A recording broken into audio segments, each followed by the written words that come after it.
Innal hamdalillah nahmaduhu wa nasta'inuhu wa nastaghfiruh wa na'udzu billahi min shururi anfusina wa min sayyiati a'malina man yahdihillahu fala mudhillalah wa man yudlil fala hadiyalah. Ashhadu an la ilaha illallah wahdahu la syarikalah wa ashhadu anna Muhammadan abduhu wa rasuluh. Allahumma salli wa sallim wa barik ala habibina wa rasulina wa syafi'ina wa maulana Muhammadin sallallahu alaihi wasallam. Faya ibadallah, usi nafsi wa iyyakum bitaqwallah, faqad fazal muttaqun. A'udzu billahi minasy syaithanir rajim. Bismillahirrahmanirrahim. Ya ayyuhalladzina amanu taqullaha haqqa tuqatih wa la tamutunna illa wa antum muslimun. Ya ayyuhalladzina amanu taqullaha wa qulu qawlan sadida yuslih lakum a'malakum wa yaghfir lakum dhunubakum wa man yuti'illaha wa rasulahu faqad faza fawzan 'azima. Ma'asyiral muslimin wa zumratal muslimin rahimakumullah. Khatib berwasiat khususnya untuk diri khatib, umumnya untuk ma'asyiral muslimin semuanya. Marilah kita senantiasa meningkatkan kadar keimanan dan ketakwaan kita di hadapan Allah Subhanahu wa taala. Karena iman dan takwa inilah yang akan menjadi penentu keselamatan kita di dunia dan akhirat.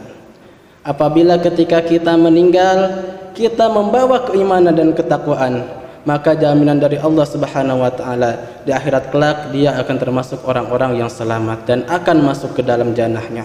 Dan itu tentu adalah hal yang paling kita inginkan. Ma'asyiral muslimin wa zumratal mu'minin rahimakumullah.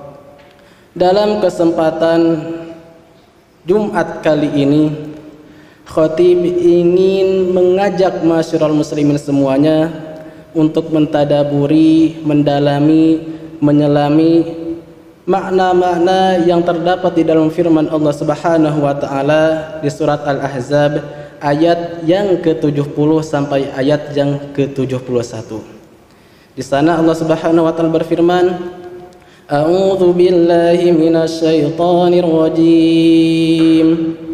Ya ayyuhalladzina amanu taqullaha wa qulu qawlan sadida yuslih lakum a'malakum wa yaghfir lakum dhunubakum wa man yuti'illaha wa rasulahu faqad faza fawzan 'azima.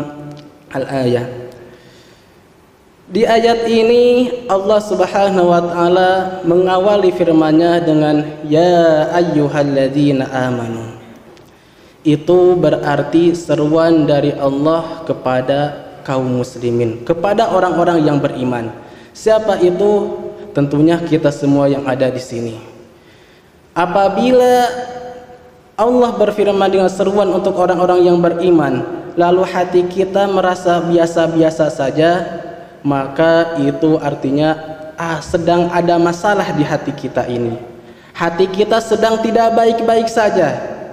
Karena seharusnya ketika dipanggil, apalagi yang memanggil adalah Allah Subhanahu wa taala, seharusnya muncul di dalam hatinya untuk menyambutnya. Apabila Allah Subhanahu wa taala mengawali firman-Nya dengan ya ayyuhalladzina amanu, maka setelah dari ya amanu itu pasti setidaknya akan ada salah satu dari tiga hal. Apa saja itu? Yang pertama, adalah kewajiban yang harus dipatuhi. Yang kedua, larangan yang harus dijauhi. Dan yang ketiga, kabar yang harus diperhatikan. Jadi ada 3 hal yang pasti salah satunya akan menjadi lanjutan dari ayat tersebut. Di ayat tersebut lanjutannya adalah ittaqullah, bertakwalah kepada Allah. Maka firman Allah ini berarti termasuk ke dalam golongan yang pertama, kelompok yang pertama, yaitu perintah yang harus dipatuhi. Allah Subhanahu wa taala berfirman, bertakwalah kepada Allah. Takwa ini adalah melaksanakan apa-apa yang diperintahkan Allah dan menjauhi apa-apa yang menjadi larangannya. Bertakwa ini bukan hanya di masjid. Bertakwa ini bukan hanya ketika sedang sholat. Bertakwa ini bukan hanya ketika sedang puasa, bukan hanya ketika sedang tilawah, atau bukan hanya dalam urusan hablum minallah saja. Tetapi takwa ini mencakup seluruh aspek kehidupan kita. Dalam setiap aktivitas kita, apapun profesi kita, dimanapun kita berada, kita harus membersamainya dengan ketakwaan. Kenapa?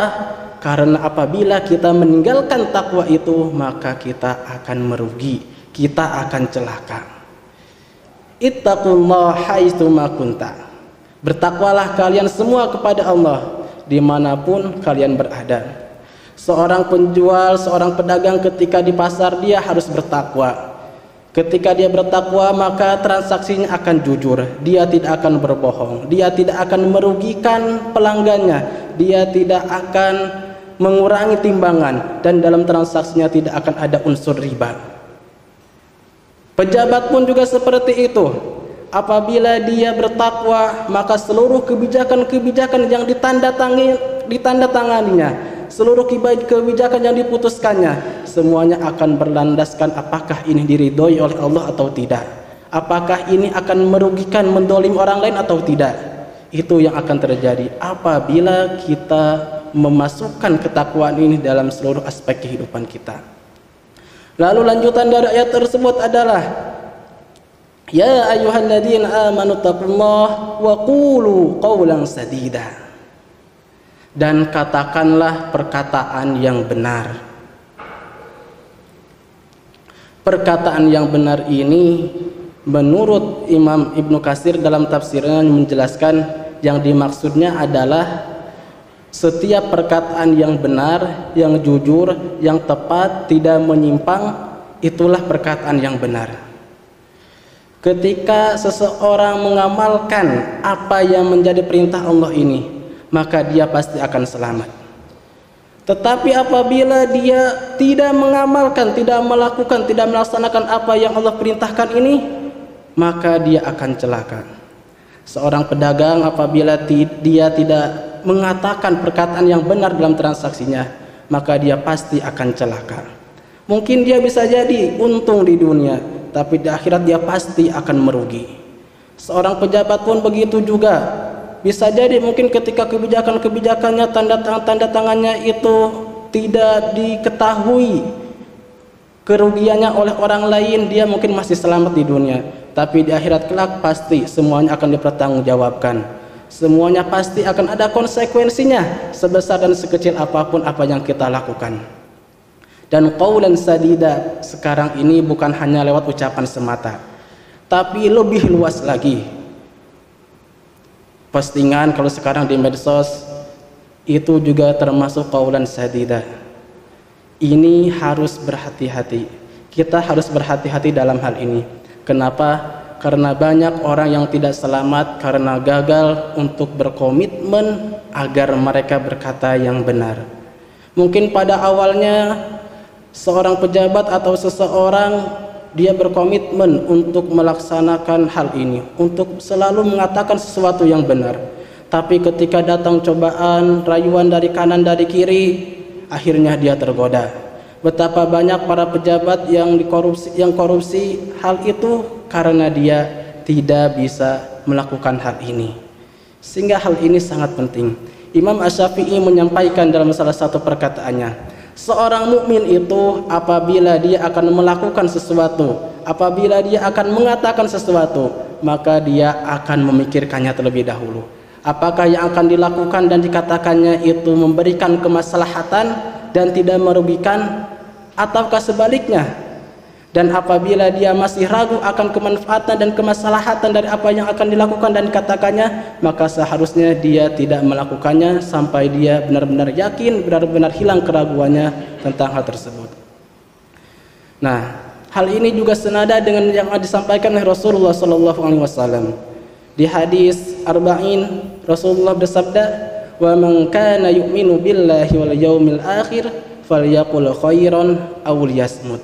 Dan barang siapa yang beriman kepada Allah dan hari akhir, maka sepatutnya dia mengatakan sesuatu yang baik atau dia diam saja. Ini menjadi tolak ukur keimanan kita.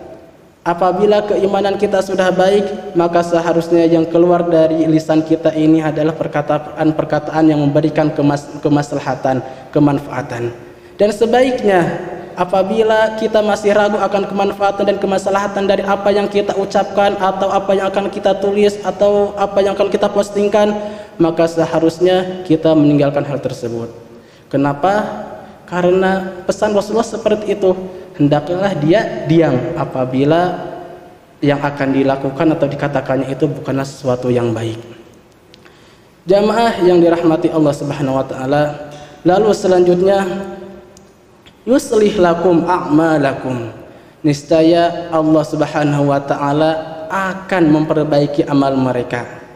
Wa yaghfir lakum, dan mengampuni dosa-dosa mereka. Jadi apabila kita beriman kepada Allah, lalu kita bertakwa kepada Allah, lalu kita mengucapkan perkataan yang benar, maka Allah Subhanahu wa taala akan memberikan perbaikan dalam amal-amal kita. Artinya apa? Imam Ibnu Katsir menjelaskan bahwa yang dimaksud dengan yuslih a'malahum ada yuslih lakum a'malakum adalah Allah Subhanahu wa taala akan menuntunnya, akan memberikan taufik kepadanya untuk melaksanakan amal-amal solih, amal-amal kebaikan. Maka betapa beruntungnya seorang hamba yang sudah dibimbing oleh Allah, diberikan taufik, diberikan pertolongan oleh Allah untuk senantiasa melaksanakan amal-amal kebaikan. Kenapa?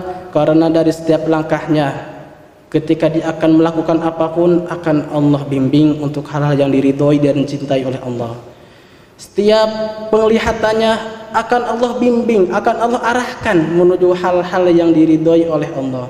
Ketika melihat hal-hal yang tidak diridhoi oleh Allah, maka matanya itu akan memalingkan langsung.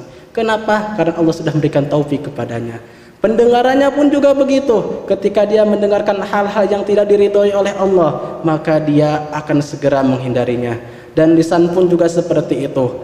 Apabila dia mendengar hal yang tidak diridhoi oleh Allah, apabila dia akan melakukan hal-hal yang tidak diridhoi oleh Allah, maka dia akan segera berhenti. Kenapa? Karena dia sudah diarahkan oleh Allah untuk mengucapkan hal-hal yang baik. Maka beruntunglah mereka yang Allah Subhanahu wa taala memberikan tuntunan, memberikan taufik kepadanya. Bagaimana caranya agar kita mendapatkan taufik itu? Tadi caranya adalah kita beriman, bertakwa, dan kita senantiasa melaksanakan qaulan sadida, senantiasa berkata benar. Dan yang terakhir, wa may yuti'illaha wa rasulah, dan barang siapa yang mentaati Allah dan Rasulnya, faqad faza fawzan 'azima, maka sesungguhnya dia pasti akan mendapatkan keberuntungan yang besar. Fawzan 'azima, keberuntungan yang besar. Apa itu? Dijelaskan di surat Al-Fath ayat 5, liyudkhilal mu'minina wal mu'minati jannatin tajri min tahtihal anharu khalidina fiha wa yukaffiru anhum sayyi'atihim wa kana dzalika 'indallahi fawzan 'azima. maka Allah Subhanahu wa taala akan memasukkan setiap orang mukmin yang beriman dan setiap mukmin laki-laki dan mukmin perempuan yang beriman ke dalam surganya, dan menghapuskan bagi mereka kesalahan-kesalahan mereka, dan untuk mereka lah kemenangan, keberuntungan yang besar di sisi Allah. Jadi keberuntungan yang besar di sisi Allah itu apa? Al-Jannah, surga dari Allah Subhanahu wa taala. Apabila kita sudah dapat melaksanakan hal yang tadi, beriman kepada Allah, bertakwa, lalu senantiasa mengatakan hal-hal yang benar, maka jaminan dari Allah, dia akan masuk ke dalam surganya. Kenapa? Karena dari perkataan itu akan menjadi awal dari kebaikan dan keburukan seseorang, awal keselamatan dan kecelakaan seseorang. Seorang sahabat pernah ketika akan masuk Islam, dia sempat ragu apakah dia masuk Islam atau jangan. Kalau dia sampai masuk Islam, maka pasti akan ada konsekuensinya. Perbuatan maksiat yang selama ini dilakukannya pasti akan Rasulullah larang. Tetapi karena kepenasarannya akan agama Islam, akhirnya dia pun mendatangi Rasulullah dan masuk agama Islam. Lalu dia bertanya, apa yang harus saya lakukan? Kata Rasulullah, cukuplah engkau berkata jujur. Cukuplah engkau berkata jujur. Sehingga akhirnya dia merasa, wah ternyata Islam itu mudah, cukup dan berkata jujur saja. Lalu ketika dia pulang, lalu dia ingin melakukan perbuatan maksiat, perbuatan zina, dia teringat, kalau nanti Rasulullah bertanya apa yang aku lakukan, maka aku harus menjawab aku telah berzina. Akhirnya dia tidak jadi. Ketika dia akan mencuri, dia pun tidak jadi juga. Kenapa? Karena dia memegang komitmen ini, dia memegang pesan dari Rasulullah ini untuk berkata jujur, berkata benar. Aqulu qawli hadha fastaghfirullahu li wa lakum wa nafa'ani wa iyyakum bima fihi minal ayati wa dzikril hakim wa taqabbal minna innahu wal ghafurur rahim.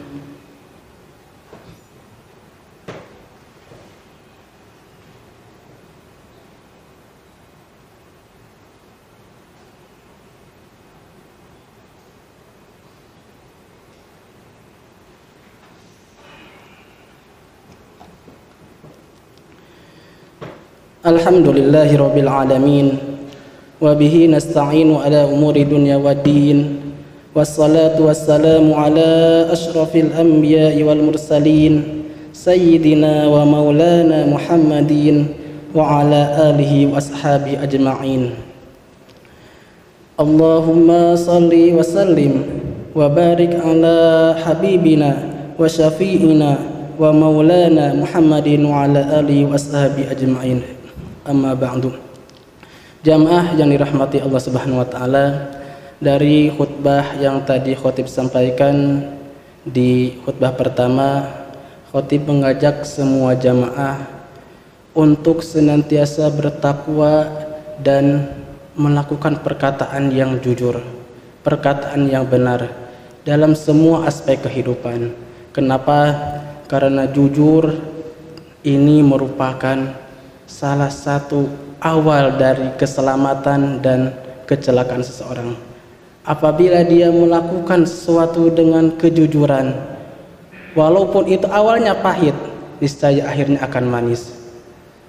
Tetapi sebaliknya, apabila dia melakukan sesuatu itu dengan kedustaan, maka dia pasti akan celaka, meski pada awalnya dia merasa selamat. Innallaha wa malaikatahu yusholluna 'alan nabi ya ayyuhalladzina amanu shallu 'alaihi wa sallimu taslima.